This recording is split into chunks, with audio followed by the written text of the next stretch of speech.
Number দেরি করে ইফতার করা নিষিদ্ধ। ইহুদিরা দেরি করে ইফতার করে। বিশ্বনবী বলেছেন এই উম্মত যতদিন আগে আগে ইফতার করবে এই উম্মতের কপাল থেকে কল্যাণ কেউ ছিনিয়ে নিতে পারবে না। চিল্লায় বলেন ঠিক কিনা? আজানের জন্য বসে থাকবেন না, সময় দেখবেন। স্থানীয় সময় যখন সূর্যাস্ত হওয়া মাত্রই বিসমিল্লাহ খেজুর খেয়ে ফেলবো। দুই নাম্বার দেরি করে ইফতার করা নিষিদ্ধ। ইহুদিরা দেরি করে ইফতার করে। বিশ্বনবী বলেছেন এই উম্মত যতদিন আগে আগে ইফতার করবে এই উম্মতের কপাল থেকে কল্যাণ কেউ ছিনিয়ে নিতে পারবে না। চিল্লায় বলেন ঠিক কিনা? আজানের জন্য বসে থাকবেন না, সময় দেখবেন। স্থানীয় সময় যখন সূর্যাস্ত হওয়া মাত্রই বিসমিল্লাহ খেজুর খেয়ে ফেলবো। দুই নাম্বার দেরি করে ইফতার করা নিষিদ্ধ। ইহুদিরা দেরি করে ইফতার করে।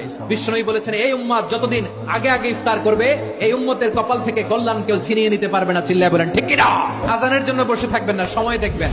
স্থানীয় সময় যখন সূর্যাস্ত হওয়া মাত্রই বিসমিল্লাহ খেজুর খেয়ে ফেলবো। দুই নাম্বার দেরি করে ইফতার করা নিষিদ্ধ। ইহুদিরা দেরি করে ইফতার করে। বিশ্বনবী বলেছেন এই উম্মত যতদিন আগে আগে ইফতার করবে এই উম্মতের কপাল থেকে কল্যাণ কেউ ছিনিয়ে নিতে পারবে না। চিল্লায় বলেন ঠিক কিনা? আজানের জন্য বসে